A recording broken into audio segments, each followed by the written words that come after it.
Hey, kia ora, Helen Brahms here, coming to you live from Topeka in Kansas. Hope you're all having a super fantastic sparkling day. It has been a very busy day. My brain is fried and I still have a meeting I have to get on in 18 minutes. Actually, no, hang on, an hour and 18 minutes. I can go grab a power nap, yay! And if you're thinking my face looks a little funny, this face, which has not had makeup on it since the 30th of July 2016, saw makeup today. It took me 30 minutes just to do my eyes, and they don't look as good as they did this morning because, yeah, we'll find out in a minute. So how did you do with your challenge recap today, with your challenges today? For your mindset, we were talking about just getting it done. Just get out there and get it done. Remember that, and we talked about getting that feeling when you win something, when you've accomplished something, grasping it and hanging on to that feeling. Remember what it felt like and using that energy and that feeling to help push you through and go out there and grab what you need to grab and get done what you need to get done. And then on the business side, it was all about winning Wednesdays. What were your wins this past week? What celebrations did you have? Even if it was just a small celebration, did you sign in a new client? Did you make a $5 profit? Whatever your win was, did you celebrate it today? And what did you learn about pirates? Hey, what is it? Arr. I can't do that anymore. Arr, arr. Do not get me to do pirate impersonations. So the fun activity was to learn about pirates. What fun facts did you learn about pirates? Remember this morning we talked about the fact that they do have eye patches. They keep one eye covered, so it's always in night mode. So when they go down below decks, they can flip that up, and they don't have to wait for their eyes to adjust to the darkness. And then in the evenings and stuff, they can flip that up, and they don't have to worry about, again, adjusting to the darkness. So I found that one kind of interesting. Did you make any treasure maps for your pirates? Are you related to pirates? Oh, there's a good one. Are you related to a pirate? Ooh, that would be a good one to research with the genealogy, wouldn't it? Yeah.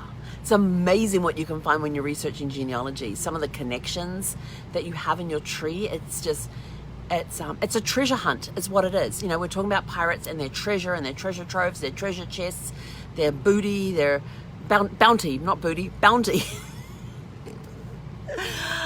Their bounty and all that sort of stuff. Genealogy is very much like a pirate. We go on a treasure hunt. We are hunting out relatives, we're hunting out ancestors, and we're just having fun uncovering amazing stories of people, uncovering challenges that people came through, and you're sort of like, how the hell did they? And when you see what they went through, and then you go and learn more about it. See, here's the cool part about genealogy. Quick lesson on genealogy. This is why I love it so much. It's because it makes history personal.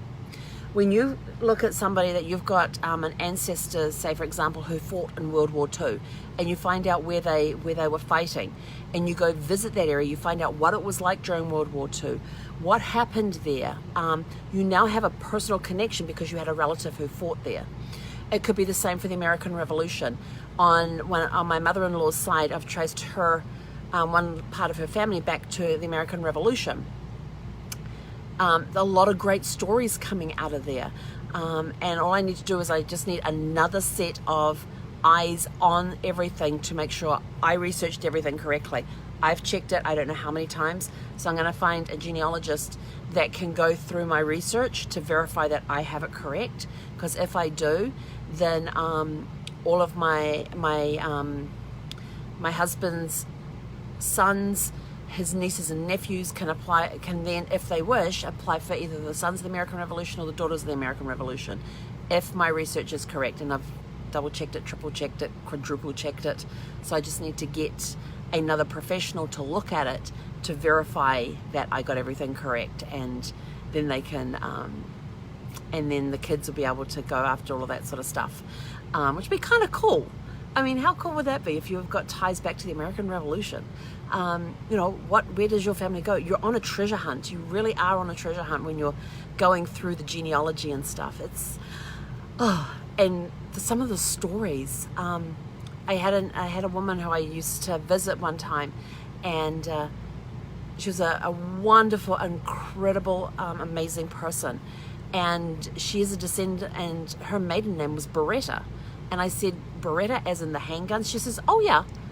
She says, I descend from that family, and one of the Beretta sons didn't want anything to do with the handgun industry at all that the family had, and he didn't want anything to do with the family business, so he left and came to America, and she comes from that leg that left Italy and came to America. So we were able to do some research for her, and she was just absolutely delighted and excited. And then the son who was last in charge of the Beretta Empire, who was last in charge of the Beretta Empire, didn't have any sons, and it was part of their tradition, their like 400, 500 year tradition, was they had to have a Beretta at the head of the company. But it wasn't, and for some reason it wasn't allowed to be a daughter, I don't think. It had to be a son. And so this guy who was like the only one left, he only had a daughter. So when the daughter got married, her husband agreed to change his last name to Beretta, and so then he became the head of the family. He became the head of the empire, and then the descendants came from that. So it's still in the Beretta family. It's just it was just done a little differently. So you uncover fascinating stories like this, and it's a treasure hunt. So, you know, are you related to pirates? Who knows? You could be. Wouldn't that be fun to find out? Anyway, so how else did your day go? What did we do today? We had oh my God, my brain is fried. Had training this morning. I was learning about being on camera this morning and interviewing, and I'm doing a class on how to interview and how to be interviewed. And so we do practice runs in that, and they're helping us do this whole makeover thing. Like, I'm not allowed to have my mirror in the thing anymore. I've got to have a bland background, which is why I sit in the corner here.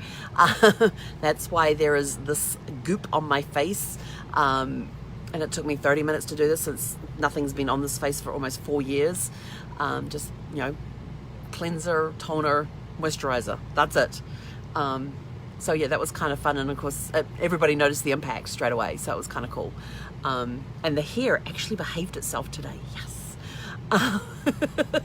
My hair has taken on a life of its own. I don't know, but I had great training on that today. Got to do we got 4 questions we had to do in our interviews. Got to be interviewed for those 4 questions. Got to ask those 4 questions. It was awesome. Had a blast. Love it. Love it. Love it. Love it.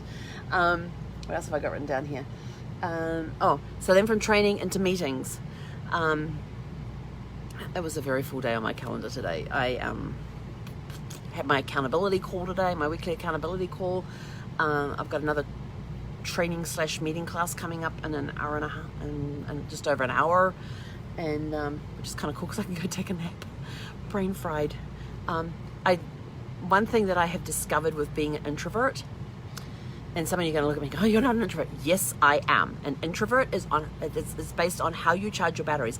Some people, extroverts, have to be in a crowd of people in order to recharge their batteries and get the energy. I am an introvert where I have to be isolated. I have to have my alone time, so I can recharge my batteries. And so I have to have that time. The problem with all that's been going on is that my battery, and I was talking with somebody about this today, that my batteries are so overflowing with energy right now that I can't sleep. I'm a morning person, so I'm usually awake around 5, 6 o'clock in the morning. If I sleep until 7 o'clock, it's a sleeping. Some people will go, oh my God, that's early. And I'm like, no, to me it's a sleeping. And I just have all this energy. But this energy is carrying, even though I get fried brain and feel tired and I may take naps during the day, I still have that excess energy. And then when I go to the bed at night, I'm not going to bed till like midnight, 1, 2 o'clock in the morning. So I'm only getting like 4 or 5 hours sleep a night. On nights like this, where I'll be traveling tomorrow, I'm going to be taking my essential oils that help me sleep.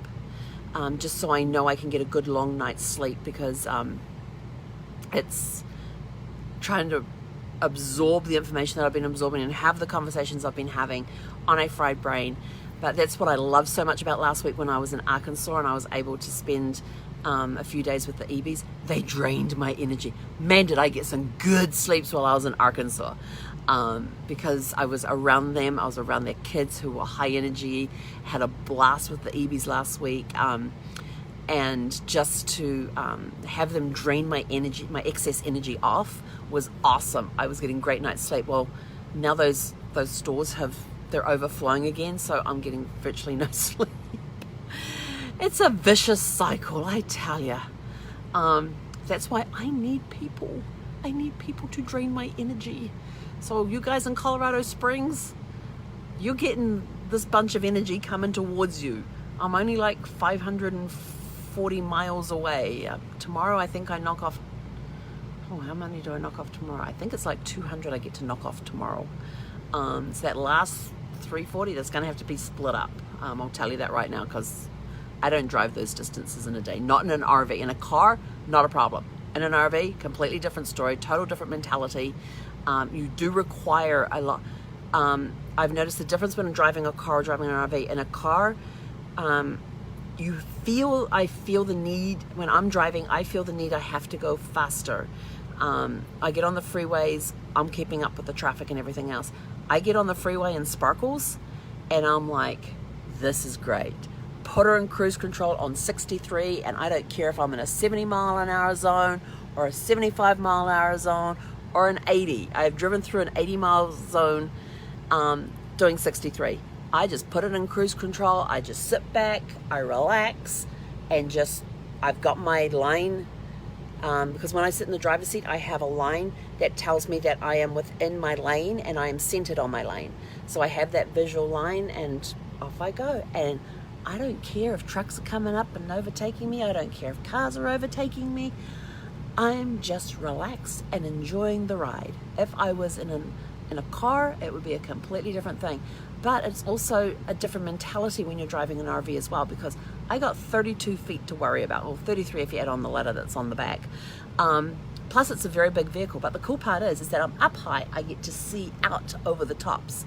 Don't like being behind trucks so much because I don't get a view, but they're about the only things that block my view. Other RVs and trailers and trucks block my view, those that are up high like me. But I can overlook the top of cars, I can overlook the top of SUVs, vans. It's great. And you get a great view. I really do I'm still investigating types of cameras I can put up front. Like I'm kind of thinking of getting a GoPro and putting it on a mount at the front in the windscreen there, up the front there, so it can get all my travel shots, because there is some incredible, I tell you, this country has some of the most diverse and incredible scenery around, and beautiful too. So being able to capture some of that on video and incorporate it into an edited video for the day or something like that, that would be really cool. So investigating that at the moment, making my wish list, so when finances allow, we'll be able to do that sort of stuff and bring you some better videos instead of me just hopping on lives. And although I am going to start getting outside a little more when it's not so hot and humid. It's 93 degrees outside with like 80% humidity. It's like, and it's 6:30 at night. Yeah, and so I ain't going outside in this. I will have to eventually, because I've got to take Zeffie out. She's not trained enough to go out, do her stuff, and come straight back again. She would be off. She would just run. Can't have her doing that. So yeah, and so today, with all my trainings and meetings and stuff, and some of the conversations I had, I just felt extremely blessed with the people that I have in my life. I've got some incredible people, which is why my makeup doesn't look so good, because I realized that this mascara stuff is not waterproof, and neither is the eyeliner underneath. And yeah, I'm gonna have to invest in some waterproof stuff, especially if I know I'm gonna have conversations that evoke emotions and I'm wearing this goop on my face. Discovered that today. So got some sparkles of love flowing today when I realized how blessed my life is, and how blessed I am to have some of the people in my life, and those that I had the conversations with today and shared those sparkles of love with know exactly who they are. And I just want to say thank you from the bottom of my heart. And I'm going to get it all going again, because I am so blessed with the I mean, even with the caliber of people that I have in my life, I have incredible people who are amazing examples in business, in life, so inspirational. Just feeling very, very blessed today with all that's going on and everything else. So that's it from me for today. Not sure where I'm going to be tomorrow. I know the campground I want is about 200 miles away. It's going to take me about 6 hours to drive that. Remember, I'm in an RV. I do 63 miles an hour. And I have to contend with a toll road. I just remember that bit too. So tomorrow morning's live, I'm not sure where I will be. Maybe I'll be in the dog park giving Zephy a final run before we get on the road. Otherwise, it may be somewhere along the road where we have service. So we'll see. Who knows? I could be in Topeka. I may not be in Topeka. I could be somewhere in Kansas. Who knows? I can't say total we're not in Kansas anymore because I am in Kansas. I guess I can say that when I finally cross the state line between Kansas and Colorado. I can say, Zephy, we're not in Kansas anymore. I just wanted to say that, so it'll be kind of cool. Anyway, that's it from us for this evening. Have a super fantastic sparkling evening, and we will catch you guys tomorrow. He konera.